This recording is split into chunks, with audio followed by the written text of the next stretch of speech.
Muy buenos días a todas, a todos.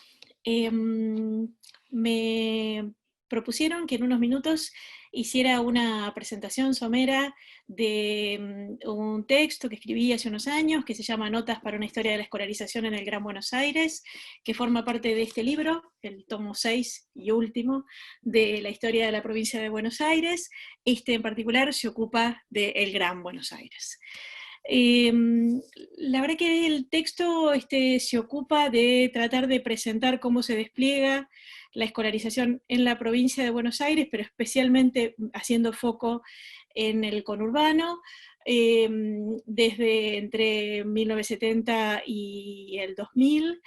Y es un texto complejo porque busca hacer distintos recorridos que permitan tomar distintas dimensiones, distintos componentes para argumentar en torno a cómo va transformándose, cómo se va reterritorializando el Estado bonaerense en relación a las políticas educativas en ese periodo de tiempo, que son 30 años en los que pasó de todo. Entonces, el artículo busca contribuir a ese argumento de la reterritorialización del Estado bonaerense a través de presentar las dimensiones más generales de la política educativa en el país, los debates político-económicos del momento, junto con eso proveer elementos de cómo se despliega la escolaridad en términos estadísticos, cómo crece, con las dificultades de la estadística educativa que no se sistematiza hasta el año 1994, e ir tramando eso en la dimensión histórica del sistema educativo de la provincia de Buenos Aires, que tenía ya para 1970 una larga y vasta historia. Entonces voy a detenerme en puntualizar algunas cosas que sirva como para marcar lo que a mí me parece que es central del texto, o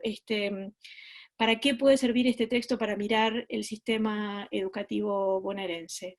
Quiero decir que el texto pasa, para mi gusto, un poco rápido el periodo de la dictadura militar, que eso traté de subsanarlo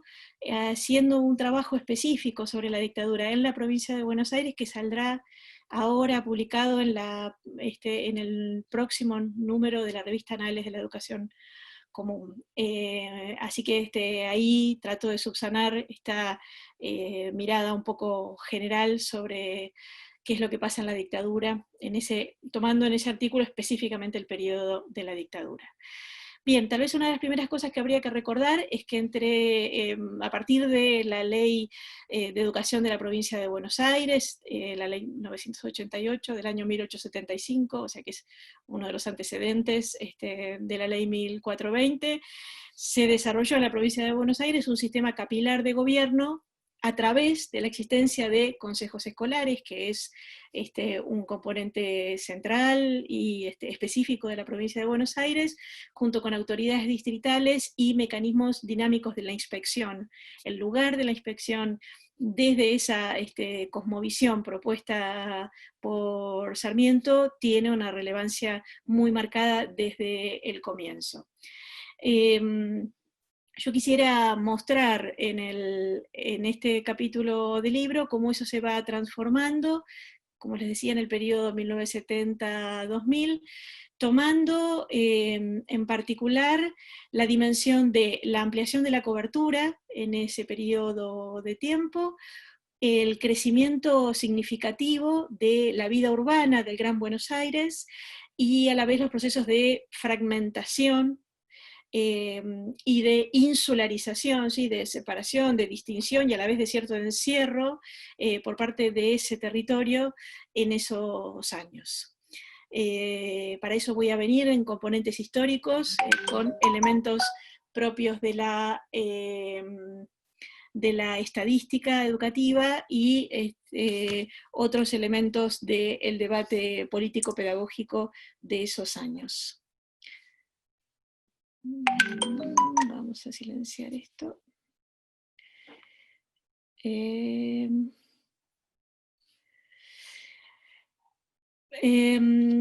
podríamos decir que en la segunda mitad del siglo XX, aquella preocupación por la capilaridad como modo de encontrar el pulso de lo que sucedía en el sistema escolar, que había impulsado fuertemente Sarmiento en la primera mitad del siglo XIX, en particular a través del texto Educación Popular, donde se describía a los consejos escolares como una búsqueda de crear localidad allí donde no la hubiera, se actualizaba y complejizaba en las nuevas coordenadas que va a ir asumiendo a lo largo del siglo XX la sociedad bonaerense. La preocupación por la territorialización fue una constante de la gestión educativa bonaerense, y en ella el conurbano en particular fue siendo integrado tardíamente y teniendo que reformular la división de la gestión territorial debido a un crecimiento poco planificado que se da en esa zona y a los modos en los que se iba haciendo menos accesible y menos cotidiano para la gestión central, y quedando más recluido a las fuerzas, formales e informales, a nivel local, a nivel micro.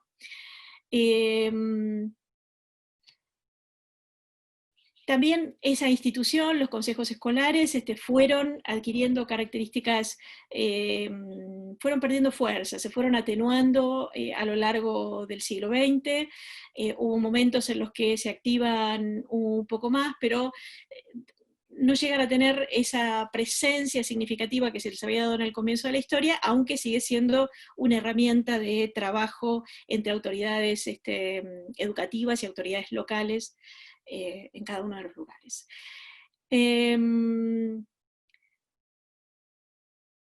Para pensar en la segunda mitad del siglo XX, habría que remarcar que en esa mitad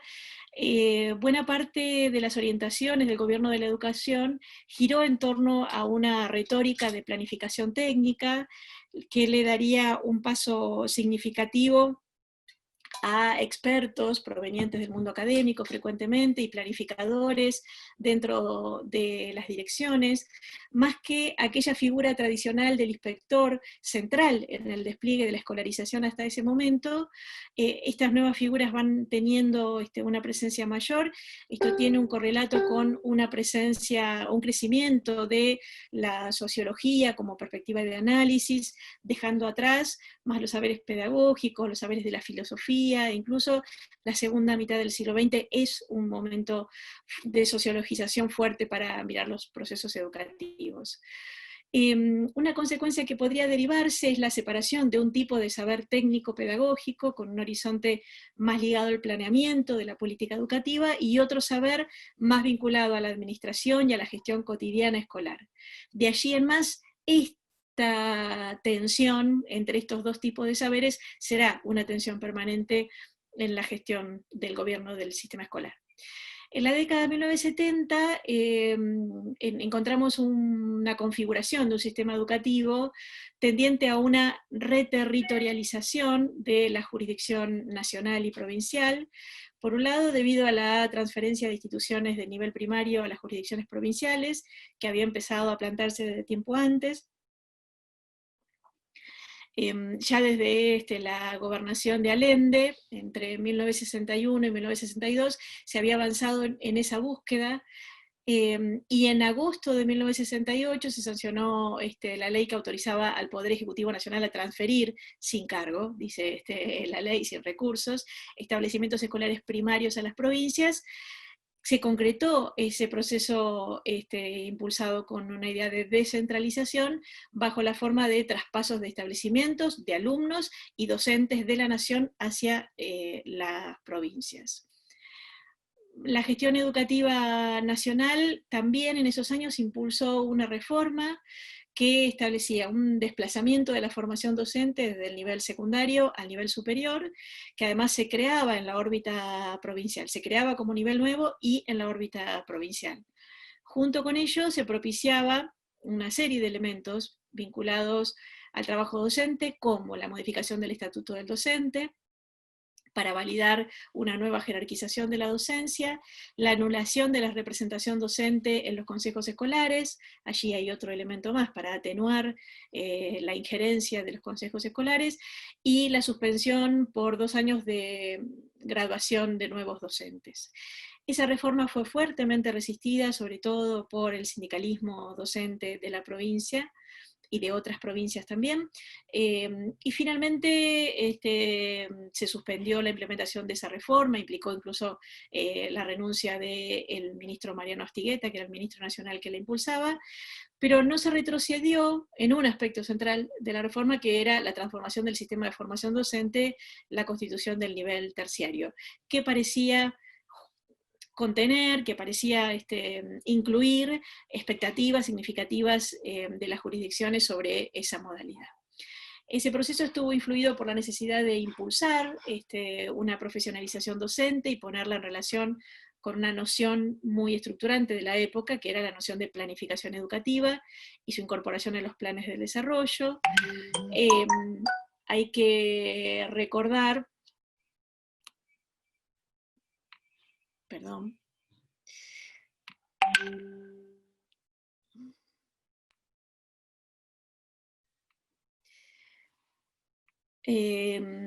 además de impulsar la profesionalización, ocupaba un lugar muy significativo la planificación educativa, la incorporación de la previsión educativa en los planes de desarrollo. Hay que pensar también que para el caso de la Argentina, la segunda mitad del siglo XX marcó para las corrientes pedagógicas de la región la presencia de expresiones de corte desarrollista, con una impronta tecnocrática, que se vinculaba en el plano educativo con justificar la función como herramienta para la preparación de recursos humanos. Además, en nuestro país, esas concepciones desarrollistas coincidieron con regímenes militares, es decir, el triunfo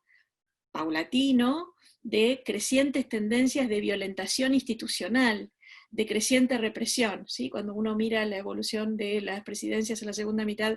del siglo XX es un tanto aterrador, porque uno va viendo cómo crecientemente hay un proceso de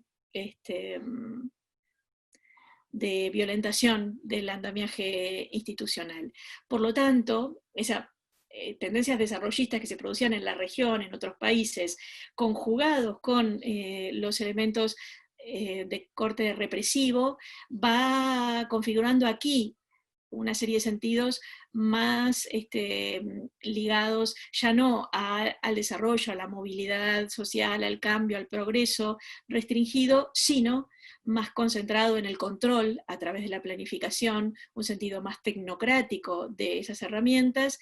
donde además se operaba a través de diagnósticos altamente estandarizados, había que seguir una serie de etapas que eran aquellas previstas que garantizarían el desarrollo.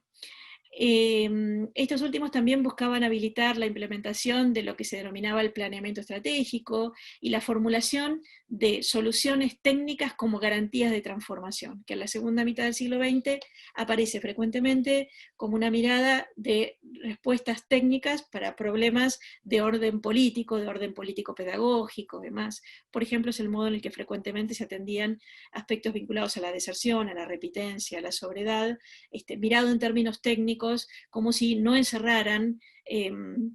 dimensiones políticas y sociales muy, muy marcadas. Por lo tanto, en ese contexto, taxonomías, objetivos conductuales, parrillas de planificación van rigiendo la tarea educativa bajo la vigilante mirada de planificadores, tecnócratas, formados en nuevas propuestas objetivas y técnicas, así se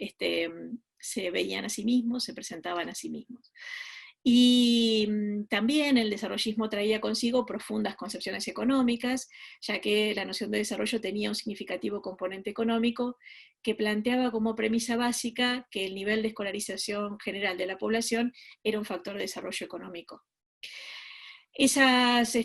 concepciones se sobreimprimieron sobre las prácticas tradicionales de la gestión educacional, generando una noción de que lo novedoso estaba más vinculado a esa pretensión de cientificidad técnica. También en la década de 1970 se va consolidando en el Gran Buenos Aires una agudización de la brecha social que va dejando sus marcas en la periferia urbana, se va haciendo más frecuentes los asentamientos precarios a partir de la ocupación de tierras y de la irregularidad de servicios básicos. Ello trae aparejado un proceso, decíamos, de insularización, es decir, que contribuye a nuevas identidades periféricas que se conectan o se separan a través de circuitos de transporte como las redes ferroviarias, como las autopistas, etc.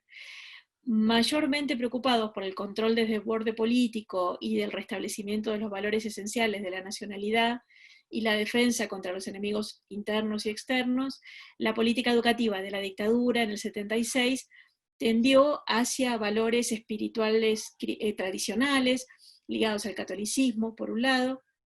y hacia una orientación tecnocrática también. En esa lógica se programaron propuestas modernizadoras basadas en la descentralización, el incremento de la participación de actores no estatales y la vinculación de la educación con las necesidades de la comunidad. Eso trastocó la idea de que lo que le daba cuenta de una buena escuela era lo que ofrecía en términos de conocimiento y desplazó esa autorización al lugar de las demandas vinculadas al desarrollo económico, del mercado laboral, de los ritmos individuales de aprendizaje de los alumnos. La dictadura en buena medida dice, bueno, en realidad la educación tiene que atender más a las demandas, de alguna manera también estaba dándole lugar a iniciativas más democratizadoras y más renovadoras, solo que lo hacía en un contexto de represión y de control, por lo tanto van a resultar más en mecanismos de ir desconectando a la población y buena parte de a las escuelas y a la población que asistían a ellas, de ese capital cultural consolidado a través de la enseñanza, y los va a ir poniendo más en vínculos individualizados, en relación a las demandas, a las capacidades de cada uno, a atender al mercado laboral, etc. Podríamos caracterizar las tendencias centrales de la gestión educativa bonaerense durante la dictadura en torno a una fuerte crítica de la escolarización centralizada y administrada por el Estado, y el cuestionamiento de un carácter por ser desconectada y aislada de la escuela respecto de las situaciones regionales, o también cuestionándole rasgos enciclopedistas, verbalistas, expositivos y asociados a la transmisión del conocimiento de la tarea docente. Y una crítica también allí a ese carácter homogeneizante que había teñido las relaciones entre la escolarización y la noción de igualdad. Efectivamente, igualdad y homogeneización estuvieron muy conectadas desde el comienzo de nuestra escolaridad, solo que al desconectarlas en un contexto de restricción, en un contexto represivo y demás, fue perdiendo esa característica de ser ese capital cultural que la escuela transmitía, un modo de ascenso social pensado además en términos universalistas. Posteriormente, en la apertura democrática, la referencia a la desigualdad y a los circuitos diferenciados y a la escolarización van cobrando fuerza junto con la necesidad de situar la democracia y la participación como ejes centrales. Allí, en ese contexto, se implementaron procesos de reforma que buscaron regionalizar los contenidos y procuraron incluir una formación para el trabajo que estaba basada en el cuestionamiento, el autoritarismo de los planes tradicionales, que se preocupaba por dar voz a los sujetos de aprendizaje y generar participación, que va a ser una noción fuerte de esos años, a los docentes, a los estudiantes, y empezar a darle también lugar a nuevos contenidos, pero que era muy variable en las orientaciones políticas pedagógicas. Por otra parte, también había un consenso extendido en el diagnóstico de la pérdida de sentido de la escuela y de la necesidad visualizada desde diferentes sentidos políticos y sociales de reivindicarla y refundarla. Con la recuperación democrática, en cierta medida, se buscó restablecer la dinámica de expansión del sistema, retornar a aquella lógica de una expansión de la cobertura del sistema, pero sin formularle a ese sistema grandes modificaciones. Hubo más bien una idea restitutiva devolver sobre aquel sistema que la dictadura había golpeado mucho.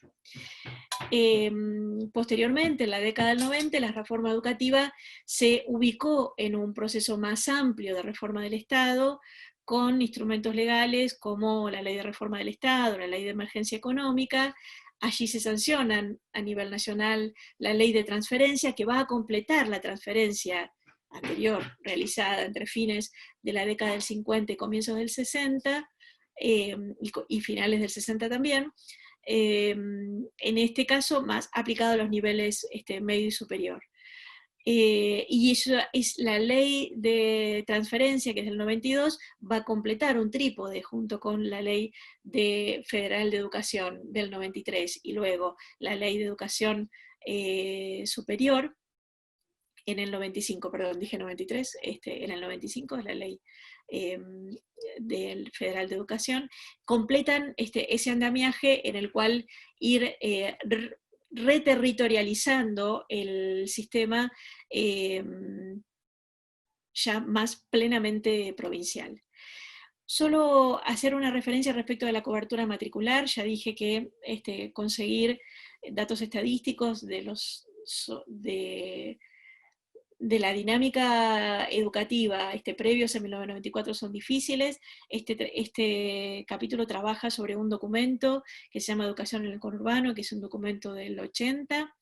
y allí hay algunos datos significativos. Voy a puntualizar muy poquitos. Fundamentalmente allí da muestra de una fuerte incidencia que se produce en aquellos años, en torno a 1975 y 1980, de un crecimiento del sector privado en esos años. También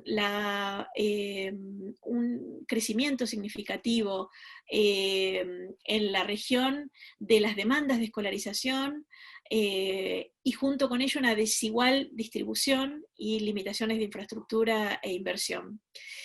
Un dato muy crítico que muestra ese documento es el decrecimiento de la inversión y de la infraestructura, y por lo tanto va mostrando de qué manera una mayor cobertura, una mayor demanda social por entrar al sistema educativo se va absorbiendo en una estructura pequeña, que no invierte, que no se expande, que no crece, sino que la misma estructura va absorbiendo una creciente cantidad de nuevos escolares. Y lo que es aún más crítico de esos datos es que el modo de resolver esa mayor demanda en una estructura que no crecía es la tendencia a la práctica de la reducción del horario escolar, que es bastante extendido en aquellos años, que no es uniforme ni en la provincia ni en el conurbano, pero es bastante extendido, que finalmente hacía que la jornada escolar durara tal vez 3 horas, a veces un poco menos, o a veces un poco más, pero que en definitiva afectaba el tiempo de trabajo escolar para el conjunto de los escolares, los y las escolares. Al mirar el conjunto de todos esos datos, es factible pensar que la ampliación de la cobertura y el crecimiento de alumnos, e incluso de años de la escolaridad, porque es algo que también se modifica, se va alcanzando por el crecimiento poblacional y por la presión de la sociedad civil para estar dentro de la escuela, aún más allá del tramo obligatorio, pero que los va incorporando a un sistema que se contrae, que invierte poco, que no se adecúa respecto de su organización y su infraestructura, y ofrece como única prestación la incorporación a aulas superpobladas en establecimientos escasos e inadecuados. No digo más de la dimensión estadística, sí decir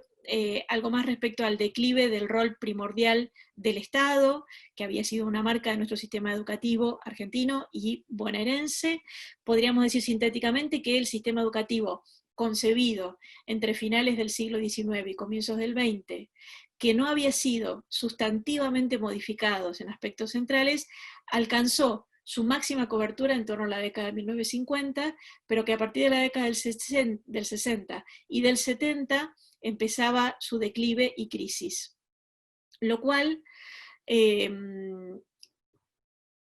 generó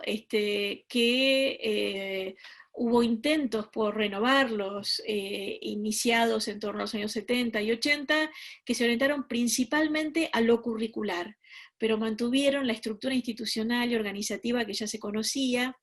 extendieron las modalidades, niveles y modelos institucionales preexistentes. La red escolar entonces recibió una explosión de demandas en todos los niveles y modalidades. Las reformas realizadas no alcanzaron a responder a los múltiples cambios sociales y comenzó a evidenciarse la necesidad de una sustantiva ampliación y cambio profundo del mismo. Así se acentuaron sus problemas y al promediar la década del 70, las condiciones del mismo no eran las apropiadas para dar respuesta a las demandas acumuladas. En esas condiciones, el régimen dictatorial del 76 encontró condiciones propicias para poner en discusión los ejes centrales que habían organizado el sistema educacional durante casi un siglo, que eran la primacía del Estado educador, el laicismo, la escolarización como una cuestión de Estado y un lugar secundario otorgado a la iniciativa privada. Así la dictadura operó en un desplazamiento de los ejes centrales del principal discurso educacional que con revisiones y reformas en diversos momentos había sostenido la expansión escolar desde 1870. A partir de la nueva orientación que el régimen autoritario le imprimió, comenzó a anunciarse lo que sería una nueva tendencia a desplegarse en las siguientes décadas en el modo de entender las funciones y los sentidos colectivos del sistema de escolarización, que podríamos sintetizar como la transformación que dejó de establecer a la educación como una razón de Estado para pasar a ser considerada una razón individual, un rasgo que tenían que ser resuelto por cada uno de los individuos, poniendo en cuestión la concepción sobre el Estado como el principal agente educacional.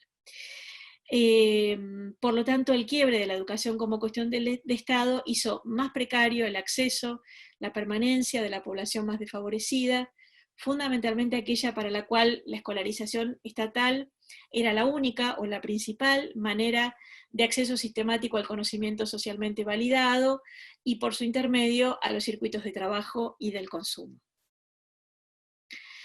Muy rápidamente, porque ya el tiempo se me está acabando, solo plantearía que lo que se produce en términos de la reorganización del Estado, que va a ofrecer el servicio educativo, porque es una denominación que adquiere en esos años,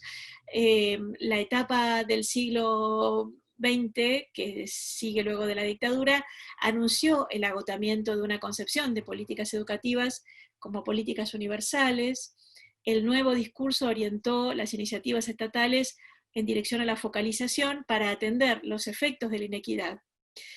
Y con la crisis del estado de bienestar, como cosmovisión, el declive de la perspectiva universalista y la ruptura de los mecanismos transversales que habían hecho más porosa la integración social, comienzan a transformarse por políticas focalizadas que buscan atender algunas situaciones abandonando ya una perspectiva universalista.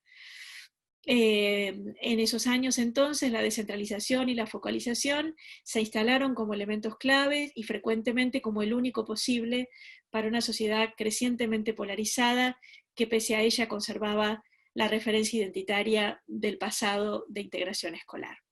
Bueno, me he quedado sin tiempo, el texto, el documento, el artículo lo expande todo esto en mayor medida. Espero que este énfasis, esta introducción, sirva como orientación para su lectura. Muchas gracias.